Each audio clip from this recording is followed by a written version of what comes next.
I have a surprise in store for Eddie. I have to confess, it's one of my dreams to one day own a true bespoke suit. Really? Yeah. Well, it's funny you should mention this. I mean, on one of our prior videos, you kind of expressed, this similar sentiment of one day maybe having me help guide you through that process in the same way that you have so generously kind of guided me through the process of really discovering, the beauty of cigars. And so I took the liberty and I reached out to Simon. On that note, I think the best thing is really, Eddie, is, today we start your journey into what we call Pure Bespoke. I don't know what to say. I'm not sure I'm ready for this.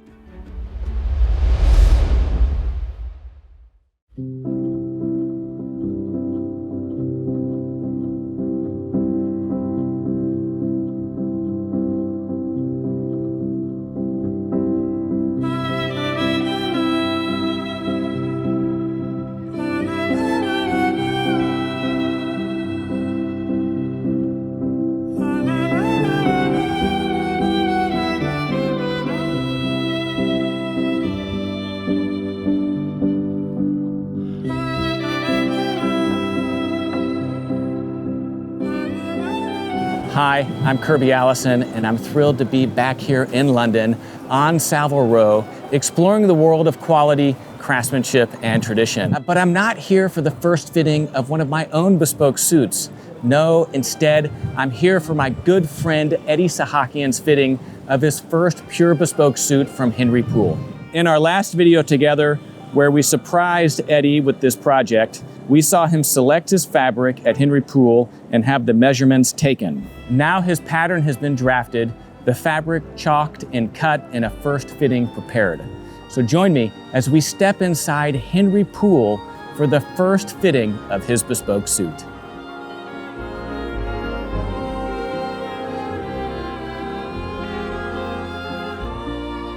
It's a very proper London day, I think. It is. It's dark. Just it's cold gloomy, enough. Just cold enough. Yeah. I mean, for you, it's you don't mind, right? Yeah, no, it's a nice. The warm weather. Sure beats the heat in Texas, I guess. Would you call this warm? I guess it's warm.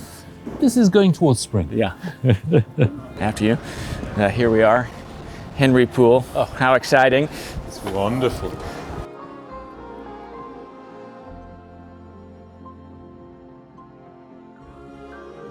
Please allow me to reciprocate. Thank you.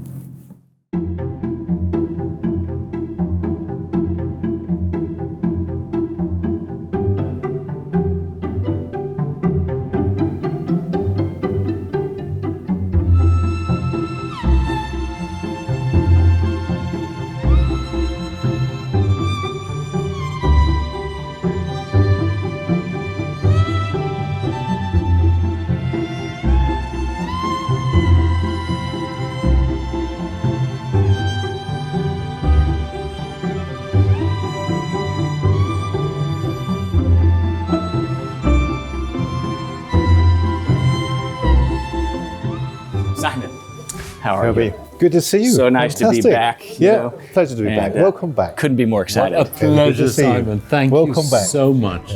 I'm so pleased. It's been a while, but we're ready now to see you, and I hope you're ready. I am. I'm raring to go. I mean, this is Eddie's first fitting. And I have to say, what a house to do it in. So this is, I think I may be more excited than he is. It's not possible.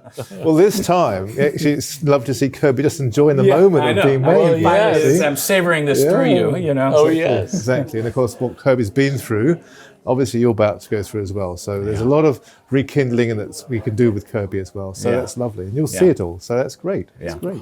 Well, and I guess this is the first fitting. So the suit's been basted together and we get basted to together. First see stage. it for the first time. My virgin first fitting, right? well, Can we say that? No, but obviously, you come to a place here, founders of Savile Row, Henry Poole, and again, everything is made in the premises. Yeah. So you'll see that and the team behind us and a little bit what goes into it today. So enjoy. Yeah. Well, I guess one of the other things I must say that's nice being here in London is, I mean, you guys travel all over the world, and so it's great extending Poole's reach, to America, to Asia, for people that aren't able to make it to London, and that is an incredible experience. And at the end of the day, they still get the same Poole suit, but to be able to do this here in London. on Savile Row at Poole, I think is exactly how I would want it to be for your first suit. So I'm particularly, just pleased the way this is all coming together. You've ruined the rest of my life. I know. I can never achieve this again, right? Wait until you have the suit. So. Yeah. Well, we just travel all the time. I just come back from America. I'm heading to Japan on Thursday.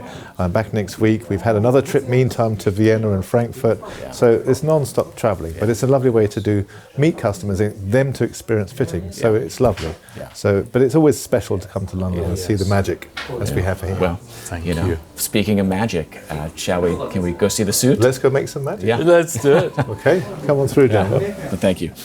Please.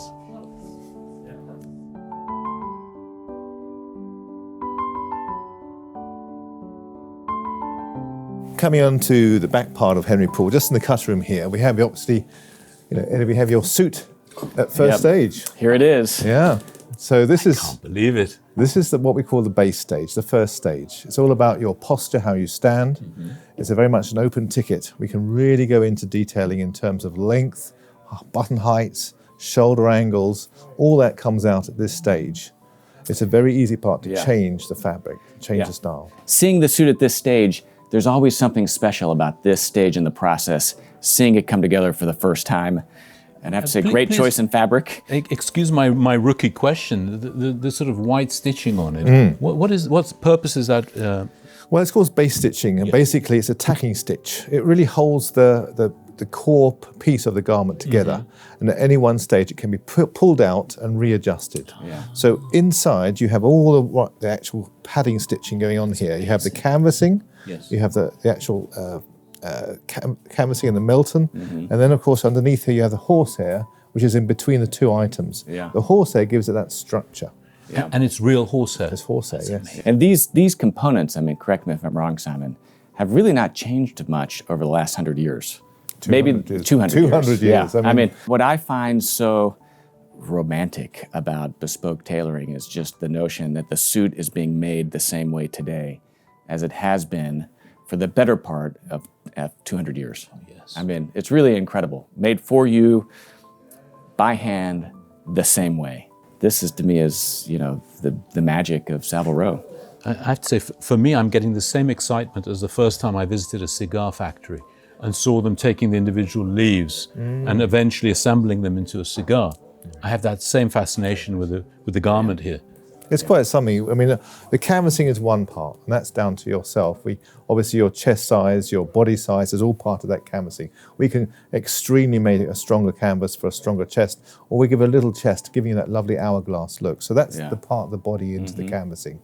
Then it's put onto the fabric itself, and yours was that lovely Premier Cru 11-ounce herringbone finish. Yeah.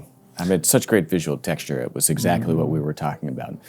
And all these here, we can still change in terms of width of lapel, height of notch.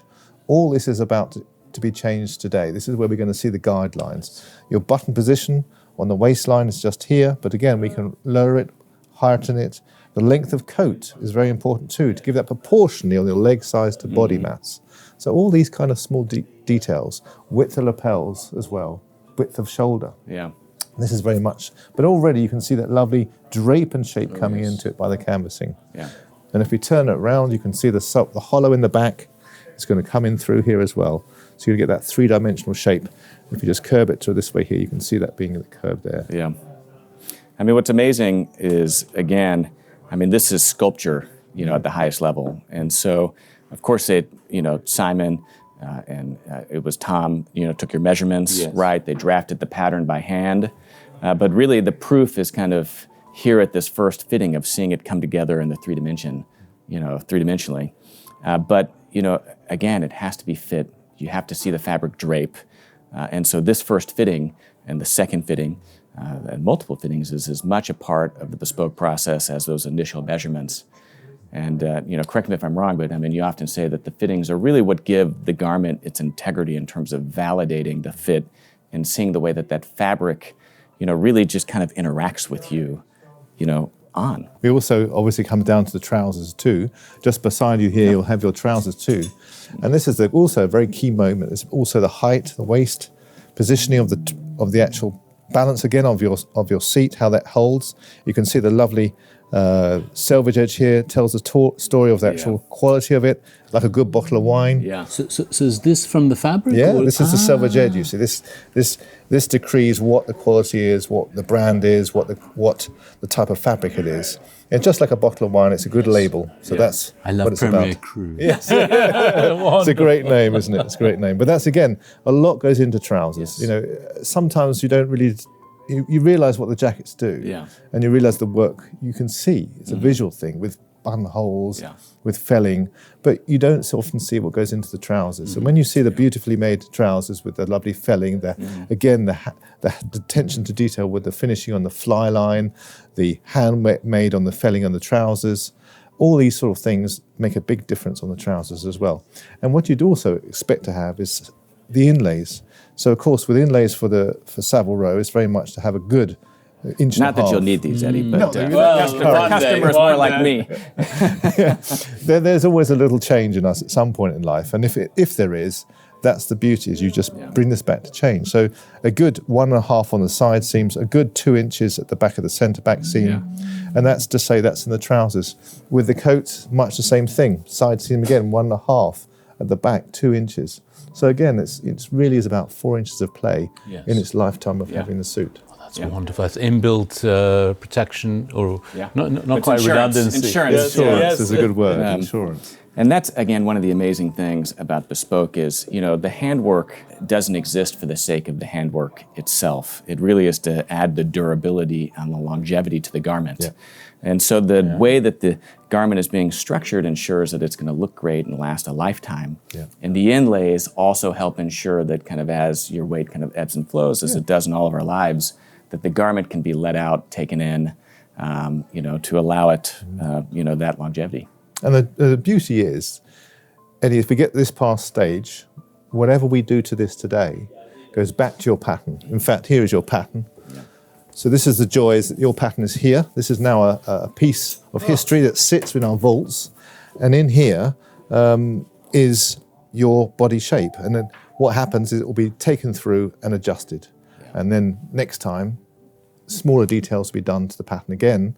And then finally, you'll have a pattern which really is hopefully a one-fitting situation. And when we say pattern, I mean, this opens up and it's a piece of cardboard, essentially? Is it like an outline of... It's a card. It is a card indeed.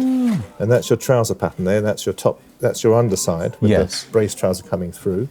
And then on the side here, it's a front part here of the top side with a little dart here.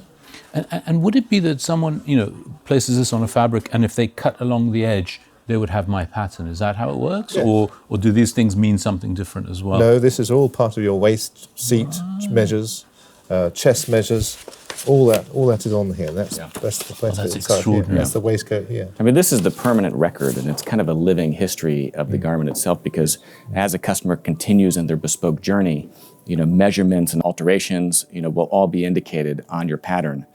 So correct me if I'm wrong, but if you pull out a customer's pattern that has been with you for, say, a decade and have several commissions, you kind of see that kind of journey, you know, really reflected on the pattern itself. So sometimes when you increase your size, we actually add on a little piece of actual card again. So you get these growth marks, a bit like a tree. Yeah, exactly. You know, you see rings of a tree going round the pattern. I shall do my best to minimize It goes the other way where we can take it off as well, but that's the way it's like wrinkles of wisdom. You know, it's like, you know, the more time the pattern has, the more you kind of see it reflected in the pattern itself. I find it amazing that you essentially have a 3D record of my shape. You know, in a way, it's like getting a sculpture made, and here it is, immemorialized. Yeah, and it basically joins the rest of the patterns.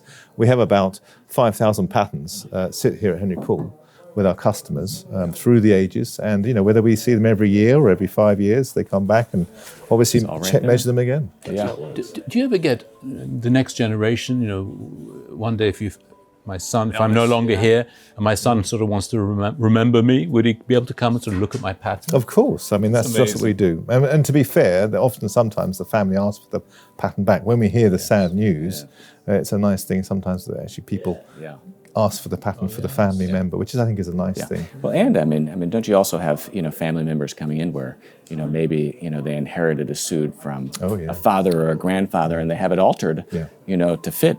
Yeah, that often happens too. So, you know, pending the relationship, the height, width of customer, it is possible to have hand-me-down sort of suits. Joke with Nathaniel. It's like he needs to have my same shoe size. A question, Simon, to your very trained eye, if you see someone walk into a room wearing a suit, can you tell immediately if it's a fully bespoke versus a semi-bespoke versus a off-the-shelf suit?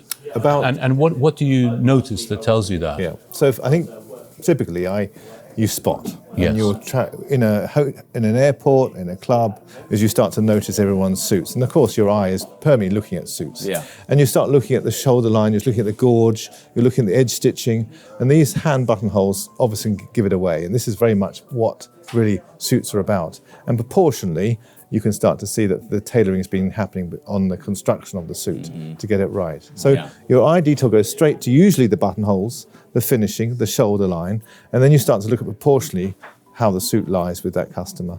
And then you figure out, yes, it's a bespoke suit or handmade suit. And then the question is, you can start telling whether it's going to be an Italian, a Parisian, or a London made. Yeah. That's the next thing you can start telling. Yeah. I mean, it's like in so many ways like winemaking, where, there's a real kind of flavor, to the suits, depending on where it was made and who made it. I mean, even Savile Row, where you have, several different, heritage houses, the distinction and cut between the houses themselves, each have their nuanced kind of difference or flavor that as you, you progress in this world, you begin to pick up on. Yes. Yeah. And you can't help it. Your eye contact is so important, but your eyes start to look at shoulder lines, lapels, and it's just a natural thing that us tailors do. Yes. Yeah. I've gone through this before, but every single time I'm here at this stage, I just marvel at the garment, because all of this work that goes into the construction of the garment, once it's finished, and you have your lining, you never see it. And so to be able to see the garment at this, incomplete stage allows you a glimpse into the magic that you really find in a bespoke garment. And so going back to the canvas, right, again, what is incredible to me is you look at the incredible shape of a bespoke garment. All of this is literally created by this stitching. It is the shape of the thread, the way that the garment and the cloth is, handled by the tailor and it is sewn in, that gives the garment its shape. And again, you would never think about it, but each one of these stitches, and once it's completed, you'll see it all the way along the lapel itself, is an element of the integrity of the garment itself. This is very much a part of our essence that really goes into what Savile Row and Henry Poole do with hand canvassing. It's often like comparing it to sort of a chassis on your car that you don't often see it, but it's there. And there's a lot of work goes into a chassis, and this is the same as what we put into our chest pieces by this canvassing. So again, two directionals, one going this way gives you the shape this way, and then the others, you see the other direction here, which gives you the shape that way. But that is giving you this shape of this way and that way through the chest area itself. And here, individually, it's done for you. So if you're a bigger gentleman, you get a bigger curvature, and a smaller gentleman, just a smaller curvature. Yeah. But nevertheless, it's very much a personal thing here. May I ask a question? Just a curiosity question. The stitching, the sort of the style of the stitching and so on, would an expert tailor know, oh yeah, that's Tom who's done that? Or is there a certain style that individual tailors apply? Yeah, absolutely. So often in the apprenticeship world, the apprentice will be doing this padding stitching, and under your mentor, he would have taught or she would have taught that situation to that person, and that's like a little stamp that goes inside the canvassing. And it's much the same as this teamwork. Who's working on your coat, Eddie, is obviously Rafe and Charlie, who do the coat making side, and that's just what you have here. So Rafe would be doing your beautiful canvassing here, and then Charlie would be preparing and sewing all the pockets and all the detailing on the ham, on putting it together. And that's how it works. And you've got two other teams with Saina and Amos working on your trousers, and these people are your team. So every time you order something, it's that same team that are putting it together. And that's what we do, and that's how we work it. So your cutter is Tom, who is face-to-face, visually knowing you, hearing how you like suits, and then obviously the team that work with Tom, who learn about your figure from Tom, will create that pattern and make it in years to come. This is pure bespoke.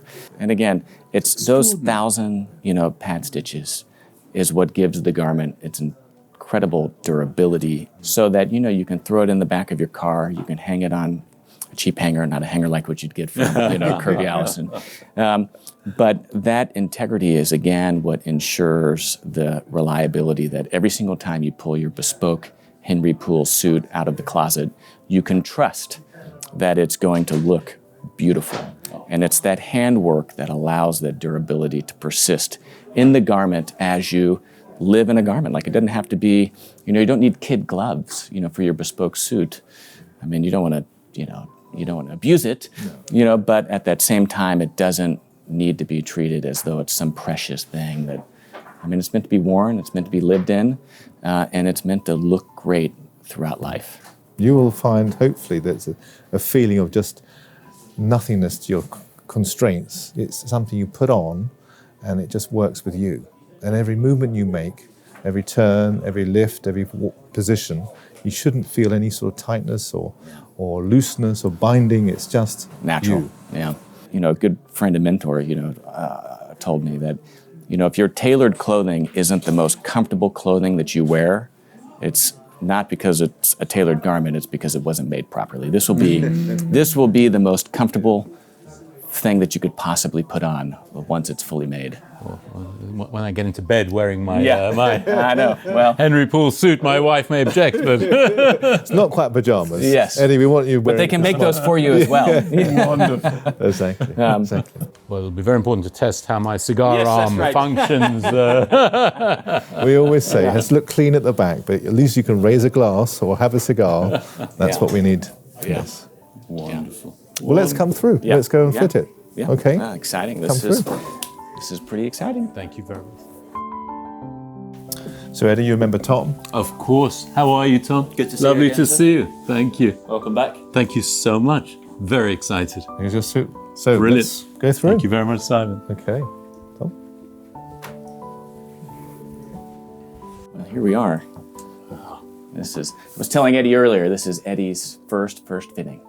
So this is a pretty exciting My moment. virgin fitting, Yeah, right? I'm excited to be here, and I have to say, seeing this come together, even having gone through the bespoke process a few times, I still marvel at the process itself. So, I can't wait. but we're in good hands with Tom. All yours, Tom. Gentle hands. Looking forward to it, sir. Thank you. We'll get you into the trousers first, have a look at those, then marry up the waistcoat length with that, Brilliant. and then finally look at the coat on top of everything else. Wonderful. Thank you. I'll let you do that part yourself. Brilliant. Thank you, Kirby.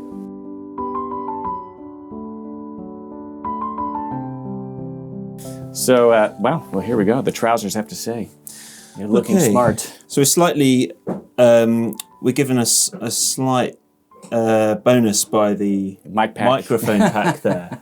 And even with that microphone pack in there, I think that's about where the size I'd like to see it to be would be. We like to have a little bit of room inside there so that we can sit down and expand Yes. and not feel constricted. Yeah. So I think that's about where I'd like to see it. Considering we've got the microphone pack in there, I think we can afford to take the whole trouser in just a little bit, all the way could. through the waist. Yeah. You would take it in, yeah. Yeah, just because the microphone pack is showing me that it could fill Yeah. out a little bit. Yeah. And then when I do that, I'll get a little bit more of a hollow in the small of the back. Yeah, so you see it's just a little bit that we can just reduce there for you.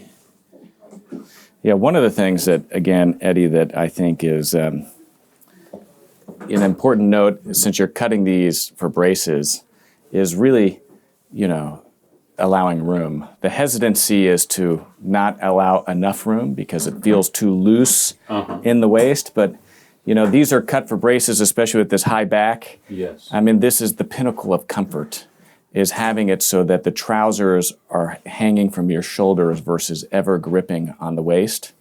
And it's another virtue of just the longevity of a garment. Having that room allows your weight to kind of fluctuate throughout the year, from Christmas to summer, as we kind of oscillate. Very, very politely put. Without your trousers ever really grabbing at the waist.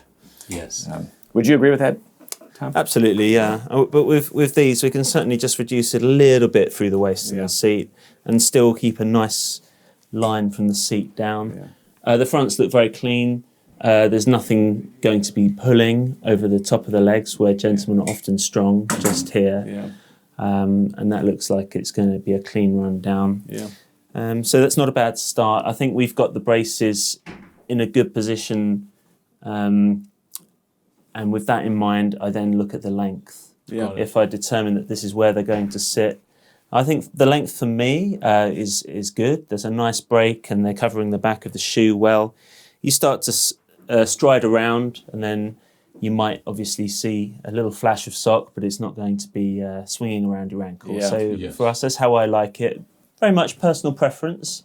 Some gentlemen prefer a shorter trouser with less break, but when you stride around, I think that's an agreeable length. And a good break over the shoe, especially as wearing loafers today. Yes. No loafers. I'm often in loafers, even with my suits, and rarely do I have any higher shoes on. I certainly don't wear Chelsea boots or anything of the sort. So I think the length is agreeable. Yes. We just tweak the waist just a little bit, get a little bit more definition in the small of the back there, and clear it over the seat to slither. But other than that, settling very cleanly. Yeah. Did we decide on back pockets or no pockets? I think, I can't remember, I made a last minute adjustment to the spec list that Simon sent through. I think it was no pocket. Yeah, I think it looks nice with no pockets. Yeah. I mean, it's a real bespoke look, is to not have any pockets. And especially with a pair of trousers like this with no back pockets, you just get such a beautiful drape over the seat. Keeps the seat clear, yes. And my philosophy with hip pockets is if you don't use them, don't have them. It's just another layer of fabric. And then you've got a little button there that can catch on the back of your car seat and that sort of thing if necessary. Yeah. So that's my philosophy. There aren't any pockets in there at the moment, but they will be down the side seam there, keeping the front of the trouser clean. What's your rule of thumb on how much room on a pair of properly waisted trousers? What I tend to do is ask a gentleman to sit down. We've normally got a chair in this fitting room. When you sit down, because they're higher up over the body, our stomachs tend to expand. Yeah. And you want to be comfortable, certainly if you're at dinner. Yeah. So I tend to ask a gentleman to sit down, and then if they're closer, and I can just get a Still have a little bit of room. Yes, then that's about agreeable. Yeah. And different gentlemen as well like a little bit more play. Some like them gripping them more. I think these are nearly there. Yeah. And again, I mean, if it's properly cut for braces, without the braces, I mean, you shouldn't be able to wear them, right? They really do require braces. They might slip to the hip or the seat, depending on the customer's figure. Yeah. Okay. Yeah. So the only other test is, can I eat a Texas steak? Yes, that's right. And it still feels comfortable. We'll have to bring you to Texas to try If that. you eat one of those, not much feels comfortable. That's right. Yeah. Great. Okay, I'm going to put the waistcoat on next. Yeah. Okay, if you put both your arms back, please, Eddie. Thank you very much. And Eddie, you can see this beautiful Henry Poole, signature The racing green. green silk. Is this silk or rayon? This is. It's What is a this? synthetic lining, but it's got a beautiful sheen to it's it. gorgeous. And this would be the house. I mean, this is what you would default to unless otherwise specified by the customer. This is Eddie's particular choice. Okay. Conveniently for us, Great choice. It's in the mould of Henry Poole green. And it's which also is the nice. Davidoff green. Well, exactly. There we go. Exactly that. This was all very carefully considered at the first. Well, this is the beauty of bespoke, is being able to really, have that degree of control to make it special. Here I was thinking that it was the Poole green, but Well, it's a beautiful combination, I have to say, with this grey herringbone and that green. My two favourite colours together. Yeah, it's an elegant combination. Okay. I've got a pair of slippers, or loafers, call it, with the same green sole, done by a friend who wanted to match the Davidoff green. do you? Yeah. An outsole? Yeah. Oh, really? Yeah. Well, again, if you're having ever your shoes made, you could have, or made to order, you could have the lining done in the same green. It could be, the Sahakian trademark, So I generally start at the top of a garment and look at the collar first. It's gripping the shirt nicely. It's settling around the collar where it should do. It's not pulling from where you're strongest here, so the shoulder angle is nice. This will narrow up to where those stitches are there. Yes, got So it. that will end up being more more like so. Okay. So if you can visualize that, that's where it will finish there. And then of your chest, it's not breaking in the armhole, so that's nice and clean here. It's wrapping where it wants to at the top. The back is very clean. The balance is good. We might just have a little look again without the microphone pad, because I feel like it's just pulling that side away a little bit. We'll just pull. Oh, thank you, Kirby. Yeah, you see, then that will come round. And with the waistcoat, how fitted would you wear it typically, or is that purely preference? Sometimes preference. I would encourage you to take a deep breath for me. Fill your lungs. And when you've done that, I can feel it just gripping you here. Now, if you don't feel constricted when you're breathing and it's just touching you when your lungs are full, that's my guide for having it right at the top around the lungs, around the chest. Some gentlemen can feel a little bit of space here and think, oh, it's a little bit flappy. But then when they climb up some stairs and fill their lungs up, if you can feel it restricting you, it's very, very uncomfortable. There's nothing worse than a tight waistcoat over the chest. So you need a little bit of room to play. Yes. And then through the body, it's the same again. We need a little bit of a silhouette, and I think we can get a little bit more shape in there for you. Obviously, you've got the braces here pushing it out. But bear in mind, there's no pocketing in there.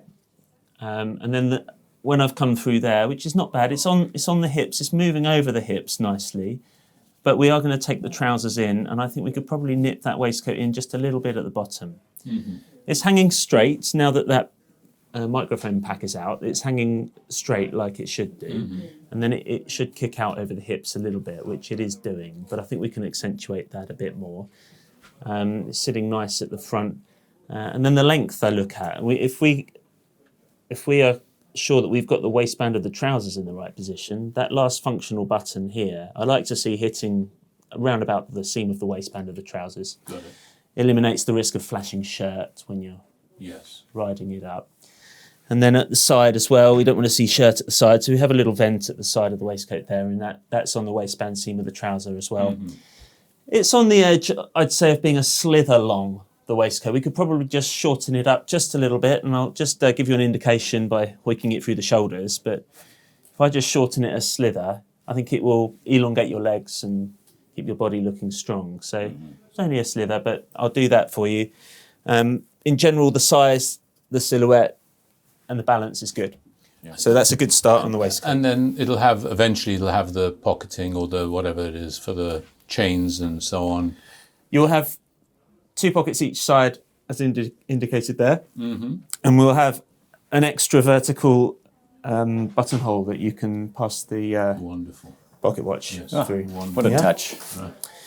So a good start. And sorry, one other question. For the back, is there that sort of attachment strap? Does that come as part of it, or is it fixed, so to speak? You can have a strap and a buckle if you wish to have it. It's more of a cosmetic thing. Okay. But you can, if you go down a bit in size and you want to hold the waistcoat in just a little bit at the back, then it's got a bit of function as well. I don't see myself getting much slimmer than I am currently. So if anything, it's a risk is on the upside.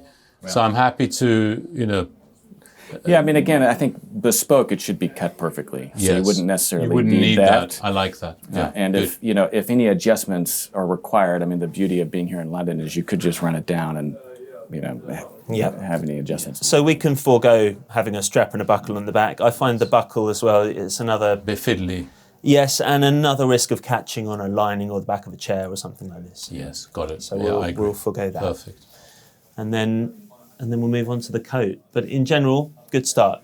Wonderful. Oh. Yeah, it's an interesting point you make about the buttons in car seats, because it really can be quite abrasive to the leather as you're getting in and out of the vehicle repetitively. Yes, can do. Yeah. It's like rivets on blue jeans, I find incredibly destructive. You wear jeans, Kirby? Well, I mean, so, I have my jeans made, of course, and I have them made specifically without the rivets, because scratch furniture, ruined car seats.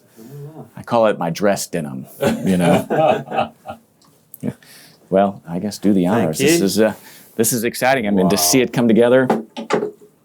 This first fitting, there's something special about the first fitting. Yes, it's the most important for the cutter, really. You get to see the basic structure and balance. And Simon was, I think, saying, whenever we were doing my tweed suit, Simon and Alex, that, the first fitting really exists for the cutter, not for the customer. Although it's quite an experience for the customer. Oh, yeah. I mean, this really is my very first fitting, so.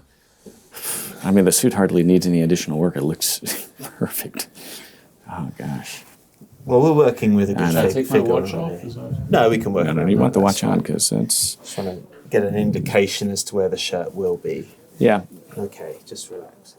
And we might have one or two things planned for the shirt also. So that is an important part of the process of having a consistent sleeve length between shirts, because you can have your suit sleeve perfectly measured, but then if your shirt sleeve is bouncing all over the place from shirt to shirt, it can produce the kind of impression that your suit sleeves aren't the right length. Is that right? We don't like getting into a fight with shirt makers. Yeah. Well, I'd love advice on that, because I've never known what the correct, call it, ratio is between visible shirt sleeve and suit and so on. Well, we're really getting into, it's an age-old debate as to the proper length. There's no answer, but... So at this stage, Eddie, what I'm doing is I'm just making sure the suit is central in the back of your neck, and then just letting it fall around and wrap naturally at the front. And I tend to pin it as if it was buttoned, and then see if it's wrapping too much or too little on the front. I like about 1.5 inches of a wrap over the front there. Put the buttons back 3/4 of an inch. It's wrapping over a slither more than I would like, so I might shave a little bit of size away, but I'll determine whether to do that on the front or through the sides. And Henry Poole do 2-button normally. Is that the house style, or is it 2-button or 1-button or 2-button? I forget. We don't impose a house style, Okay. but the majority of coats that we cut will have 2 buttons on the 2 front. buttons, got it. And then we work according to gentleman's preference, of course. I love a nice 2-button, notch lapel jacket. Again, like the vest, I'll start at the top, and I can see it's nicely settled around your collar there, nicely flowing around the shirt. The chest is not breaking. See, occasionally gentlemen with strong chests and slim waists, they'll find that they'll buy something that fits here and then it's popping off the chest there. Right. So that's where I want to get you enough room, which we've got, which is good.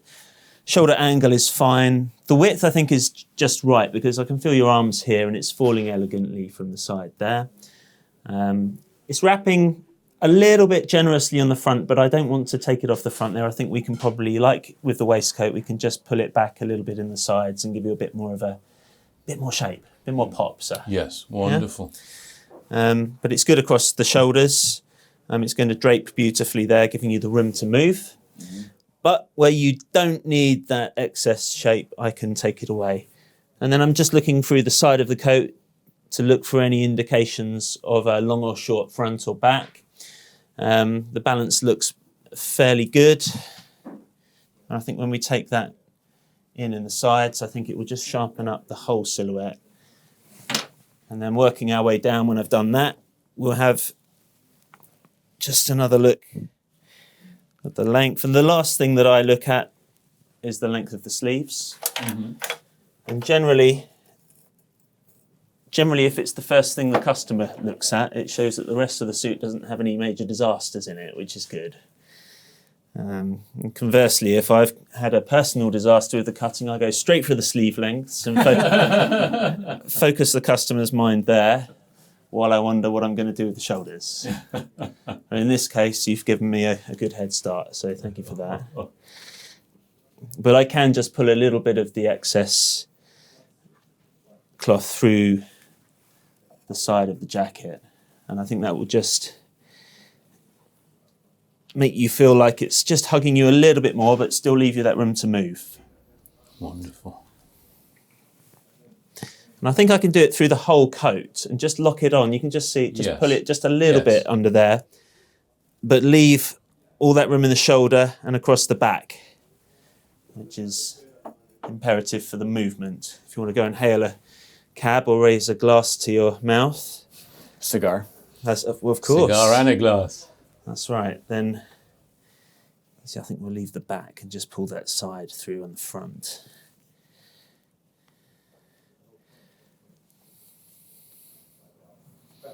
Do you have a side panel? Or is it? I do. Yeah. Yeah, I do. I have a side panel on this. What's the side panel? There's multiple pieces of fabric joined together here. One through the front, and there's one through the side of the coat, and then one at the back. Yeah. Okay. Or two at the back because it's joined in the centre. But there's another one of those kind of nuanced differences between makers. I mean, someone wouldn't have a side panel, right? Don't they take it in with a dart generally? I mean, like the difference in cut also goes down to the way that the tailor is constructing the pattern. Occasionally, I will use all forms of cuts dependent on the customer's figure. Yeah, okay. Whatever works on that particular gentleman. So some gentlemen's figures require the size to be taken away in a different place. Okay. Maybe under a stomach as opposed to the side. Some gentlemen are wider in the hips than they are in the front. Okay. So you could, or presumably, cut a suit without a side panel depending on the shape of the customer and kind of what it Oh yes, requires. I quite often do. Okay. But for Eddie, this one gives for me, I thought it would give the most elegant silhouette. Shape, yeah. And I think that would be nice. I think it's really clean over the front. There's nothing really to attend to at the neck point, which is good. That's a good first look there. It's wrapping where it wants to on the front. And we like it to just float a little bit there. But I have been able to pull it back half an inch either side just to give it a bit more. What do you think of the length of the jacket? I tend to, because I'm quite tall myself, I sometimes wander out of the fitting room and look from a distance because the perspective in a fitting room for me is a bit distorted. Yeah. I'm looking over a shoulder and down, and it distorts my view. So I sometimes take a few paces outside of the fitting room and have a look from a distance. Yeah. I like to see it around the knuckle of the thumb-ish. I think the sleeve length of the shirt could be accused of being a little bit long. Like I say, I don't want to get into a fight with the shirt maker, but well. I fit the jacket sleeves to where I think they should be and then have another look at the next stage because we can always tweak that going forward. We've got plans to sort Eddie out on shirts as well, so not to ruin any additional plans I have for you, Eddie. Kirby, you can dress me as much as you like. I will be honored. And it's a beautiful shape on the lapel. I mean, look at the, yes. I mean, again, something as simple as a lapel, there's so much nuance to kind of how a cutter, builds shape into that. And Tom, I think you've done a beautiful job. Well, thank you, Kirby. That's very kind. Yes, I'm in awe. A couple of things I do need to pay attention to. We've hidden your shirt there, and taking your shirt out of the equation, I think the length of this jacket sleeve is about right. So I'm going to bring this one down to marry up with this one, and then we'll have another look at the next time. The pitch of the sleeves is something we'll attend to more closely at the next fitting. What is the pitch of the sleeves? The pitch of the sleeve is where it falls in relation to where your arm hangs. So if you have elderly gentlemen that are bent over, their arms hang forward. Young ones maybe standing more erect, the arms fall further back, and occasionally we have to take the sleeve out, turn it around, put it in to marry up with where the arm hangs. Follow you. And what you're going for is whenever you're just standing naturally, you just want a beautiful drape of the sleeve without any wrinkling.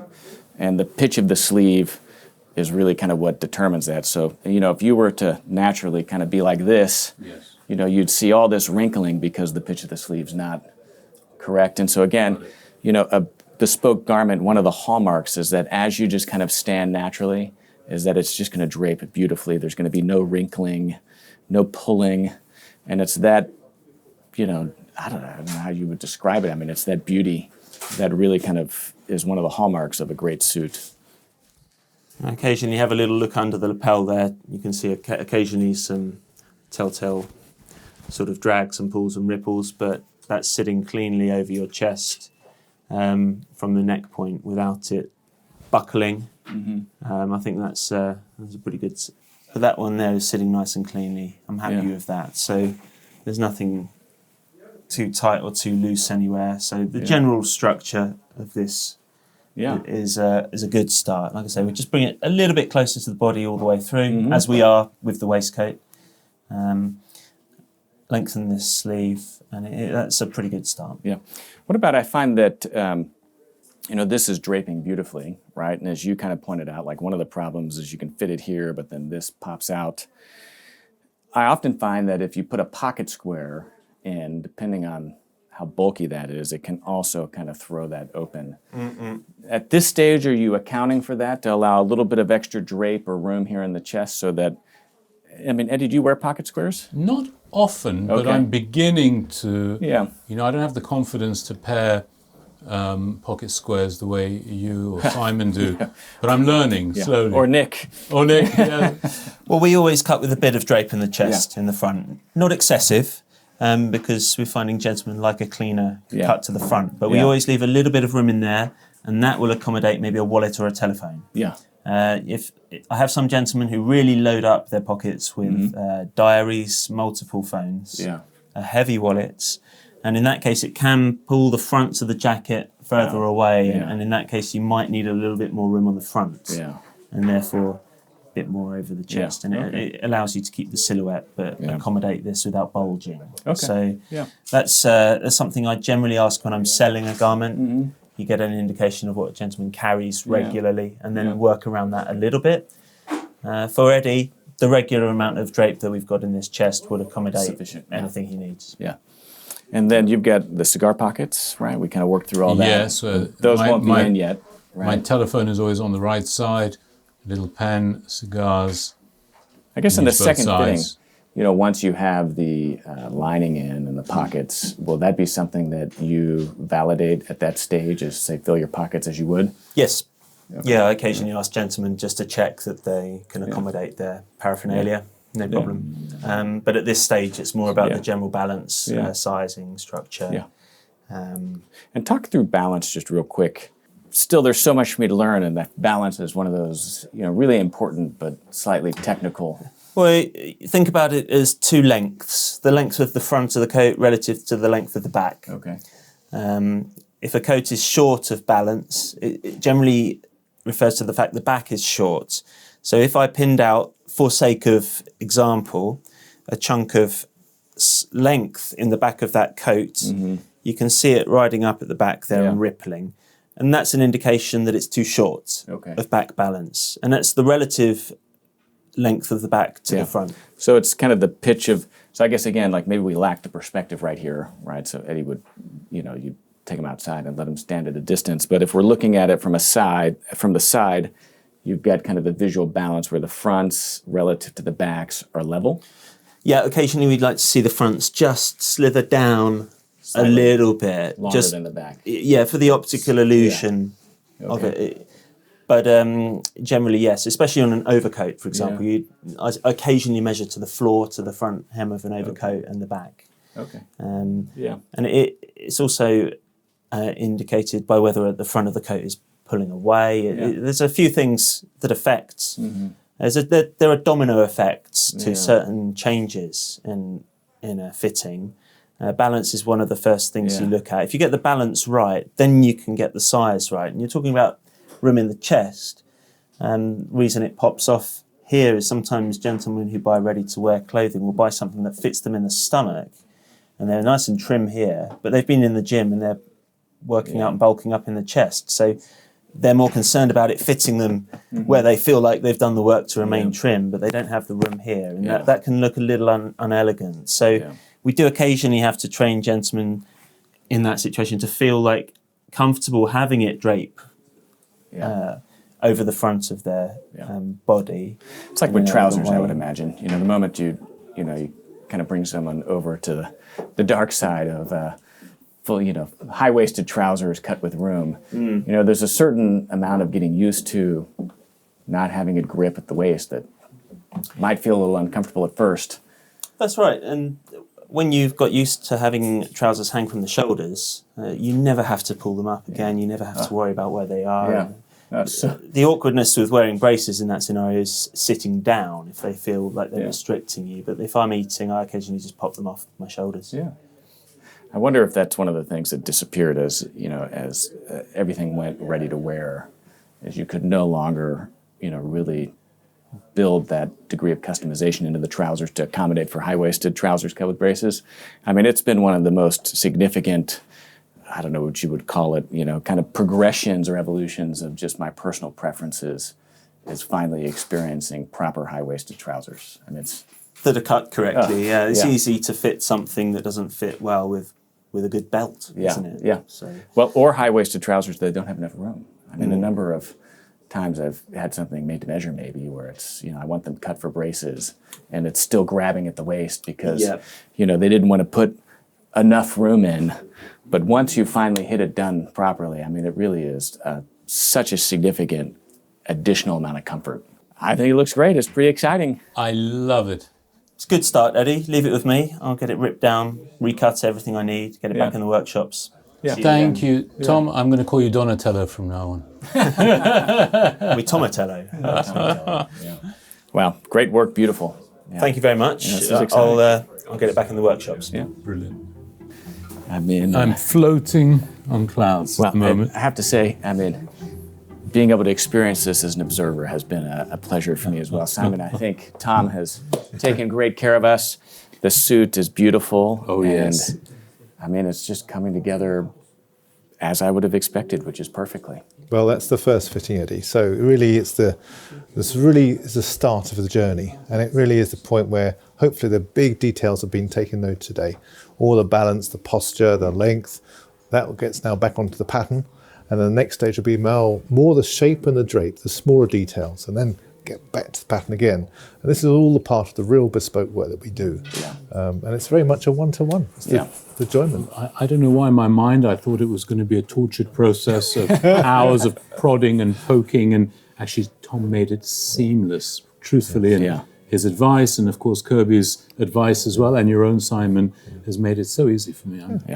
I feel like my wife in a sort of massage parlor. Yeah, that's right. Yeah. This is as good as it gets for the well-dressed gentleman. Well, we go back downstairs, and that's where the massaging takes place of your suit again now. So much the same. But Kirby's knowledge is known as well. So it's great. It's only by virtue of having spent so much time here. Yeah, that's true. And of course, one of the hallmarks of Pure Bespoke, Eddie, is that all of the work is literally done right here on premises. So again, it's one of those distinctions of Pure Bespoke, that highest level of bespoke being practiced here, not just on Savile Row, but amongst specific houses here on Savile Row. Really takes it to a whole new level. That for me is a real joy, and that's something we're proud of with Paul. We've done it for generations. The family has always looked to the next generation to keep that vein of our cut, our look, in the next customers we get through the door. Whether it be a new customer, whether it be a relation, whether it be a recommendation, that vein exists here. So we have some great team, and your team working with your suit, and as I say, you'll see that coming through. It's clear to me that I'm in the best possible hands here, so thank you so much for that. Eddie, like your place, it's like a little club. It's a comforting zone to come into, and that's what Henry Poole is all about. Yeah, Simon, thank you for taking such Kirby, great care of Eddie. Yeah. And I guess we'll be back here in maybe a few months' weeks, time. Give us a little time now. Thank you so much. As long as it takes, I'm in your hands. Great. Yeah, thanks, Simon. Okay, pleasure. Well, shall we? Thank you very much, Maybe Kirby. time for a cigar? I think it's time for a cigar.